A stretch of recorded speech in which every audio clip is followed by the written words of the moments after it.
Auzu billahi minash shaitanir rajim. Bismillahir rahmanir rahim. Assalamu alaikum, dear students. Welcome to week number 7, recorded lecture number 90. In this week, we are going to cover resume writing or CV writing, and we will also try to cover some part of job letter or covering letter. Right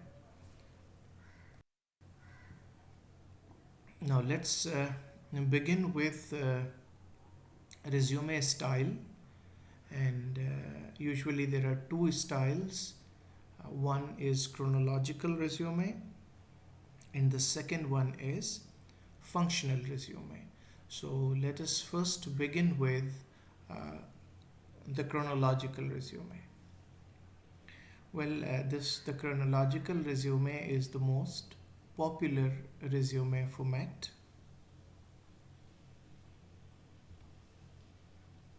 The chronological resume lists work history job by job, but in reverse order, starting with the most recent position.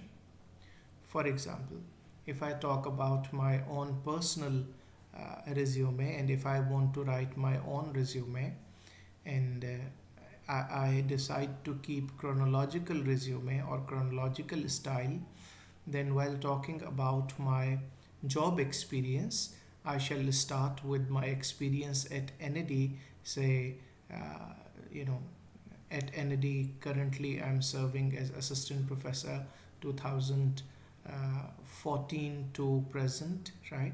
Then before that I was working as lecturer, right? And then before that I'll be talking about the organization where I worked before NAD, say 2005 to 2007. And then I'll talk about the organization where I was working before that, say 2002 to 2005. So in chronological resume, when we talk about our work history, we keep the sequence. Number one, we mention the time period. Number two, and we go for the reverse chronology. Reverse chronology and reverse order is that, for example, I started job in say 2000, right? So that is the upright sequence. But when we write our experience in resume, we begin with the last one, like today one, the present one.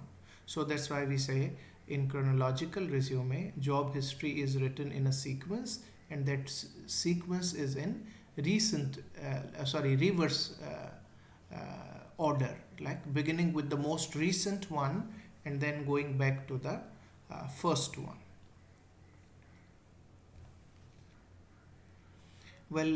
Recruiters favor the chronological format because they are familiar with it and because it quickly reveals a candidate's education and experience.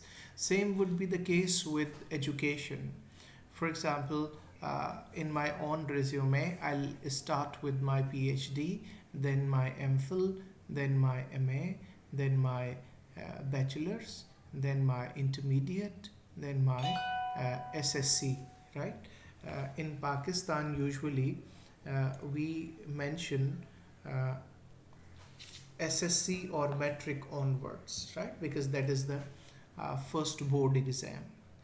So I'll again go in reverse order. Though I did my metric first, but while listing in chronological resume, I'll start with my highest degree, then the degree before that, and so on and so forth.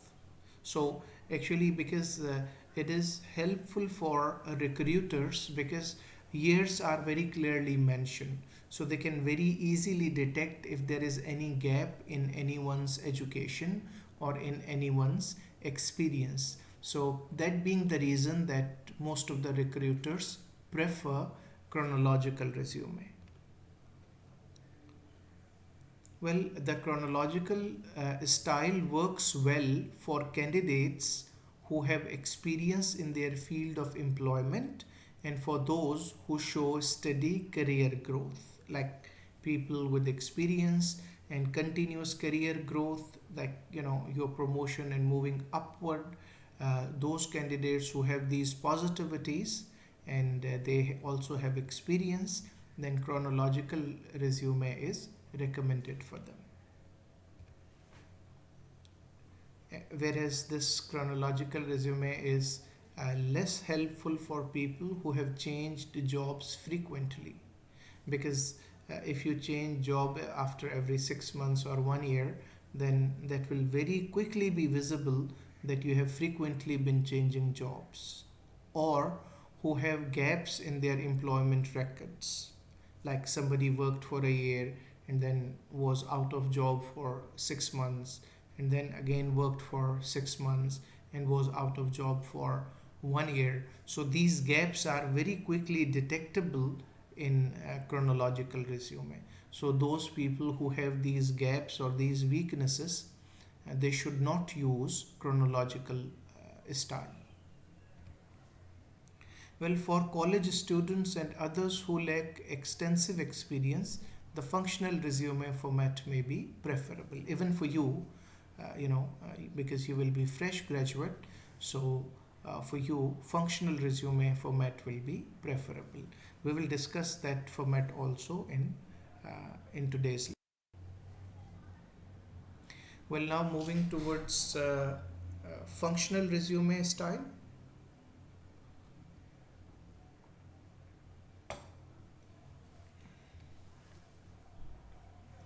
Well, the functional resume focuses on a candidate's skills rather than on past employment.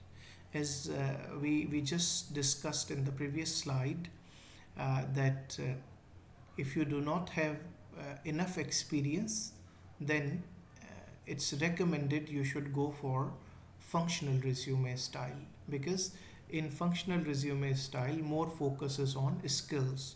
So fresh graduates, they may not have experience, they of course they do not have experience, but usually they have a number of skills, right?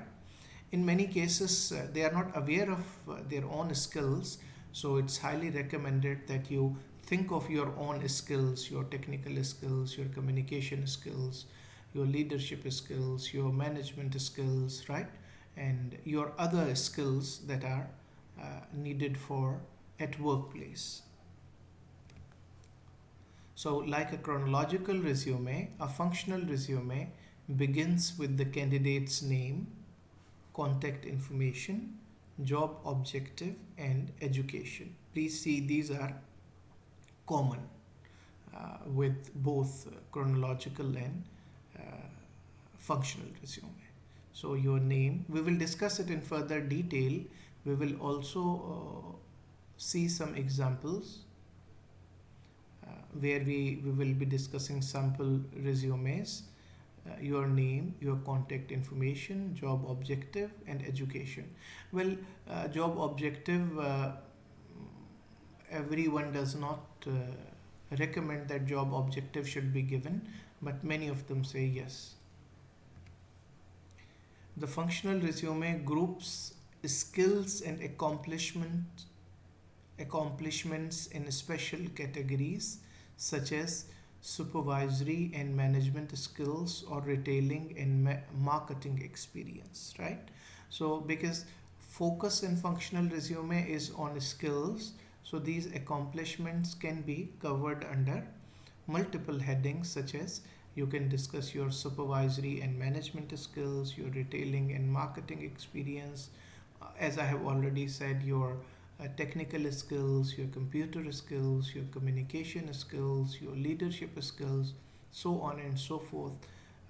These can be various headings in functional resume. This resume style highlights accomplishments and can de-emphasize a negative employment history. As we discussed that in chronological resume is suitable or is suited for those candidates who have a very good career growth and who do not have any gaps in their education or in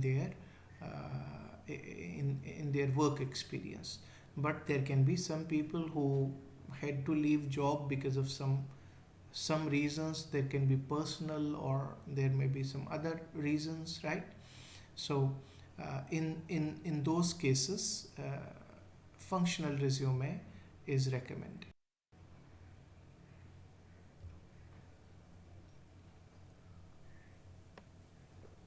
Well, people who have changed jobs frequently, who have gaps in their employment records, or who are entering an entirely different field may prefer the functional resume, right?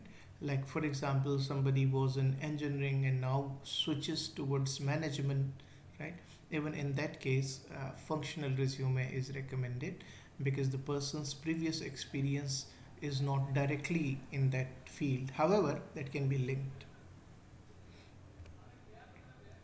Well, recent graduates with little or no related employment experience often find the functional resume useful because their more focus goes on their skills and achievements.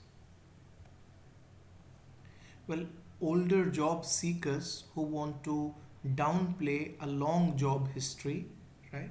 They can also uh, go for this. Similarly, job hunters who are afraid of appearing overqualified may also prefer functional format. Well, uh, only being underqualified is not an issue. In certain cases, due to some bad circumstances, people with more experience and education may be compelled to do a job that is less than their caliber, less than their experience, and less than their education level.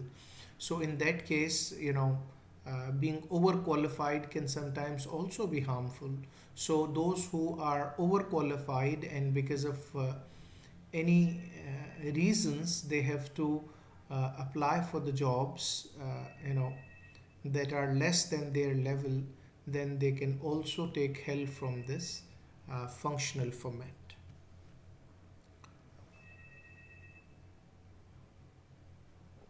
Well, online job boards may insist on the chronological resume because, as I have already discussed, that it's very easy to detect weaknesses in chronological resume because everything is listed in a sequence. So if somebody wants to hide something, recruiters can very easily detect in chronological resume, whereas it takes some time to detect those things in functional resume. Well, in addition, some recruiters are suspicious of functional resumes, thinking the candidate is hiding something. Yes, that's also true.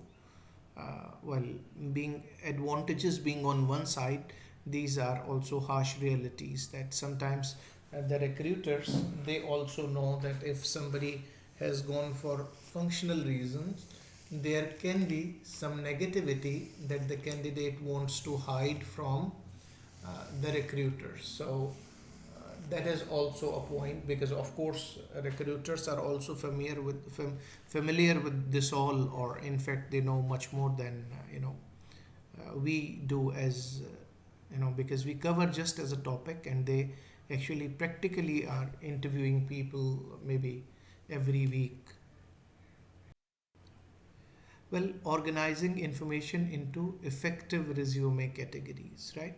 Regardless of the resume style, there are certain categories that are suggested. Of course, you can change, and there is little disagreement also over certain categories, but most of the resumes they have these categories. Well, a customized resume emphasizes skills and achievements aimed at a particular job or company. So, those skills and achievements that are relevant to the company and relevant to the job that you are applying for, it should cover them. It shows a candidate's most important qualifications first and it de emphasizes weaknesses, right? You know, it's up to you how you organize your resume. For example, for a job position which focuses more on education, maybe while preparing or editing resume for that job, you can begin with the education and you can take your skills on the second um, at the second level. And there, if there is some other job advertisement that focuses more on skills, then in that case you can begin with the skills and then you can take your education later. So these customized resumes, these specific resumes, it's recommended that you just don't write one resume and send to all organization, right? Well, if you know the organizational preference, keeping that preference in mind, you can change your resume, you can reset the objectives of your resume, you can change the heading or category sequence to suit that job best, right? Well, in organizing your qualification and information, try to create as headings as possible. More than six looks cluttered.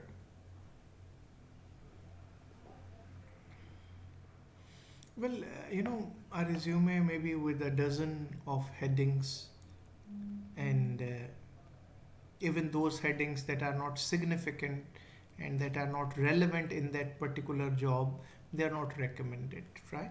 Though there is no hard and fast fixed number of headings, right? Maybe with more experience and with more projects and with more achievements, one can have more number of headings, but usually, as recommended by Guffey, six are enough. No two resumes are ever exactly alike. Alike means 100% same. If they are, it means then they are copy paste then. But most writers include all or some of these categories, and these categories include main headings, career objectives, summary of qualifications, education, experience, capabilities and skills, and awards and uh, activities, right? Again, these are some suggested headings. They are not mandatory, right? But you should consider them while preparing your resume. We shall see these headings in detail in upcoming slides.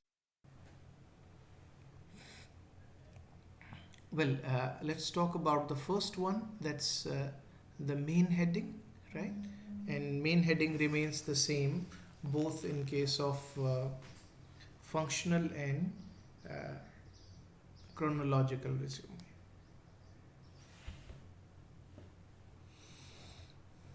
Well, your resume, whether chronological or functional, should start with an uncluttered and simple main heading. What is simple main heading? The first line should always be your name. Your resume must begin with your name. There is no need to give heading resume or curriculum vitae, right? So please note that. There is no need to write down curriculum or curriculum vitae or a resume at the top of your resume. No, you just right away start with your name. So the first line, the first thing on your resume is or should be your name, right? Then after your name, you should write your contact information, including your address, area code, and phone number and email address. As I have already discussed in interviewing, that please remember when you list your contact information, for example, your address, please ensure that address is complete and correct, so that if the company sends you any letter or any other form of correspondence, it reaches you right in time. And please also ensure your family members and your servants or maids, if you have, they bring you the post every day. It is not as if the post is collected and thrown somewhere in the clutter or garbage, right? Then you should also mention your area code. There are area code for every area. You can easily, if you don't know, you can easily get one from internet sources for your own area. And phone number. Once again, let's say phone number. If it is your cell phone, again please ensure the cell phone that you write on your resume, it should remain available most of the time, at least during office hours, right? You must ensure your battery is not drained, you are not busy on very long calls, right? And you just don't place it somewhere and then forget it. So it should remain with you, and you should remain alert. And if it is a landline number, then please uh, ensure that somebody who attends phone at your home is familiar with the phone taking or phone taking techniques. Like you have already told your mother or your servant or whoever receives the phone, and that they should write down name of the organization, they should write down name of the department, or maybe name of that particular person, and maybe phone number and extension number of that person, so that if they attend the phone, when you want to reach back to the person, you can easily. Otherwise, if you do not know, suppose if the call was from NAD, I called you from here, so in order to reach me back, you need to know NAD phone number, then my extension number, and then my maybe department and designation, so that you can exactly reach me, right? And same is the case with email addresses.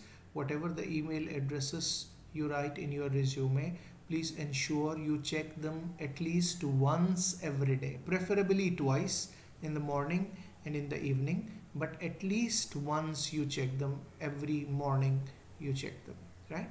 But preferably, in the morning and in the evening. Your telephone should be one where you can receive messages, as I have already discussed. For your email address, be sure it sounds professional.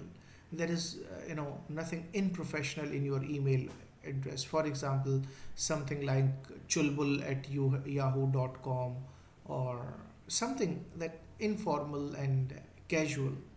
So preferably your email address should have your name, and that's enough. Now moving forward, after main heading, which covers your name, contact information, and postal address, etc. The second thing is your career objective. Well, experts do not agree on whether to include an objective on a resume, but nearly all agree that if you do, it should be very specific. All experts do not recommend that career objective should be given. But if you have to give, as many of them are of the opinion that it should be given, then it must be very specific. There is no need to write a long paragraph in your objective, right? That will just be ineffective, waste of your reader's time, and it will even be harmful for you.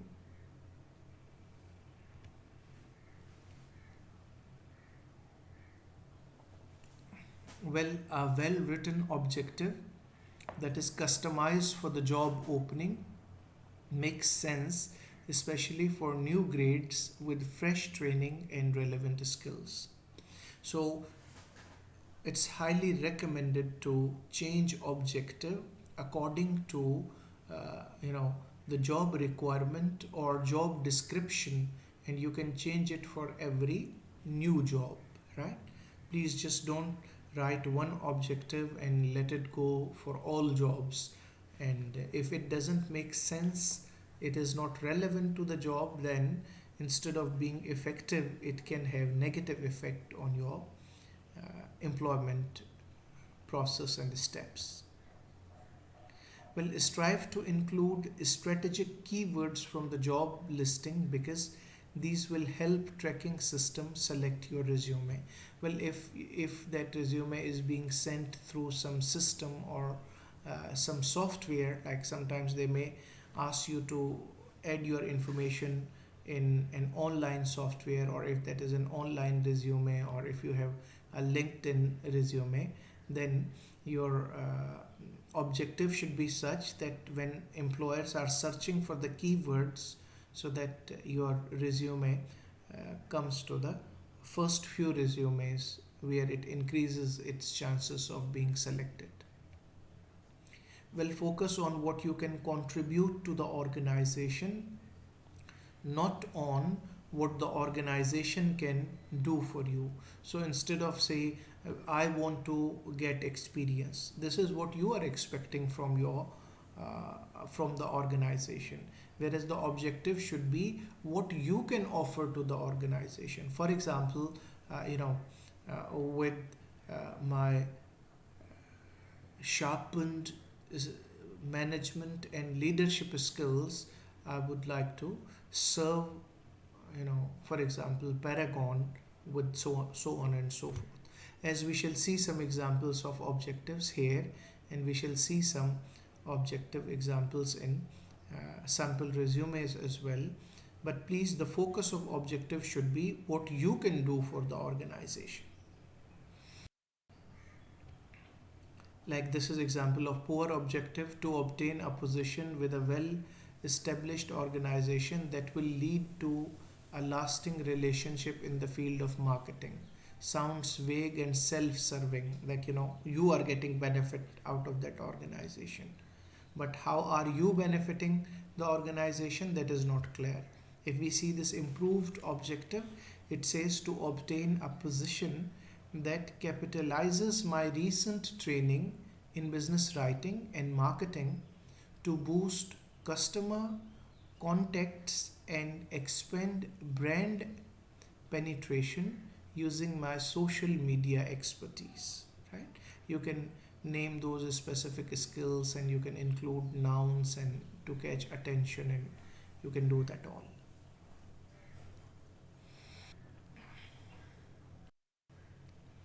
Okay, now moving forward to optional summary of qualifications, career profile, or job summary, or professional highlights. These are all possible headings, right? Summary of qualification, career profile, job summary, or professional highlights. These headings are more or less used for the same thing, and that is about your education and qualifications. Well, over the past decade, the biggest change in resume has been a switch from a career objective to a summary of qualifications at the top. Now, like according to this statement and according to Guffey, that now this objective statement is being replaced by this career profile or summary of qualification. Now, let's see what to include in it. A summary ensures that most impressive qualifications are not overlooked by a recruiter who is skimming resumes quickly. So that in the beginning, after your name and contact information, just within 2-3 lines, you present your most appealing, and probably the highest degrees and the most relevant education and skills, that even if the recruiter does not read the whole resume, but within first 2-3 lines he or she can easily get that. Well, a summary also enables you to present a concentrated list of many relevant keywords for a tracking system to pick up, thus boosting your chance of selection. So they should also be, because if you have submitted that online or through some software, then your summary words should be such that they can easily be picked up by the recruiters. Additionally, because resumes today may be viewed on tablet and smartphones, the summary spotlights your most compelling qualifications in a highly visible spot. So, maybe while using tablets and smartphones, the recruiter may not go through your whole thing, and just as your resume begins in the first 2-3 lines, they capture all your strengths and abilities. A summary of qualifications may be a short summary statement or a list of 3 to 8 bulleted statements that prove that you are the ideal candidate for the position. So you can write in continuous writing 2-3 lines, or you can also include 3 to 8 bullet points as recommended by Guffey. Well, when formulating these statements, consider your experience in the field while formulating statements for summary, right? Profile. You can include your experience, your education, your unique skills, your awards that you have won, certifications that you hold, and any other accomplishment. Please remember, you are not going to write any details of experience or education or skills. No details are required in uh, summary of qualification or career profile. Only quick mention. Only quick mention.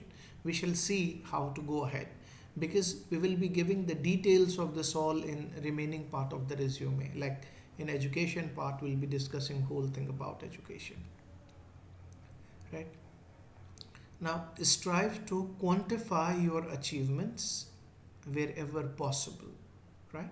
Target the most important qualification an employer will be looking for in the person hired for this position. So as I have said, you are not going to give all the details and you are not going to list all qualifications, but only the most relevant one. Well, focus on nouns that might be selected as keywords by a tracking system, if that is an automated tracking system, and they are picking resumes from some hiring company where you have submitted your resume online, or you have added the information in that system, then use some nouns that they can easily be tracked. The next component in a chronological resume is your education, if it is more noteworthy than your experience. See, while keeping chronological resume in mind, please remember that after objective or uh, your summary, qualification summary, or your profile, in chronological resume, either you start with education or you start with experience. Now, there is no fixed criterion for that. For example, candidate A has a degree, but his or her experience is more impressive. So if your experience is more impressive, then after profile or objective, you should start with experience. If you think that you do not have that much experience, but your degree is respected in the field and in the company, and you have done it from such a place which has a lot of respect in that industry, then you can start with uh, education. So this is going to be your decision. Maybe in one resume for one organizer, like one candidate may begin with education after summary, and another candidate may begin with experience. It's all your choice. So if you think your education is more appealing, you begin with education. If you think your experience is more convincing, then you begin with the experience. Well, in this section, you should include the name and location of a school. By school, we mean university also, right? Like we have departments at NAD, mechanical department, civil, automotive, MMD, telecom, petroleum, food, right? And similarly, they have college of telecom, college of petroleum. So please don't get confused with that. Or a school of this, right? So this school does not mean your metric level school. Dates of attendance, major fields of study, and degrees received. We will see when we read some model resumes. Your grade point average, GPA, or class ranking may be important to prospective employers, right? Maybe, they don't say it's mandatory.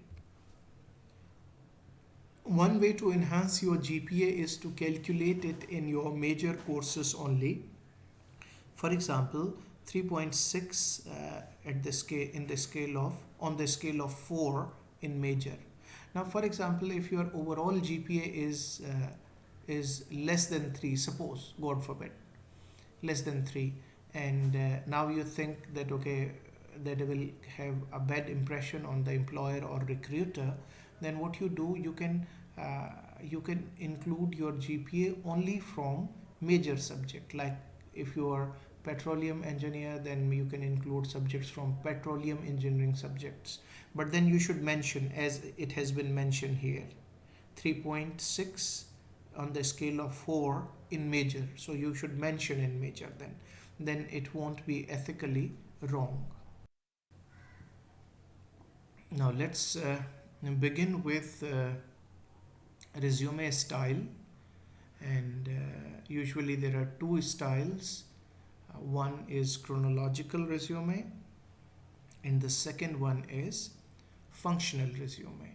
So let us first begin with uh, the chronological resume. Well, the chronological resume is the most popular resume format.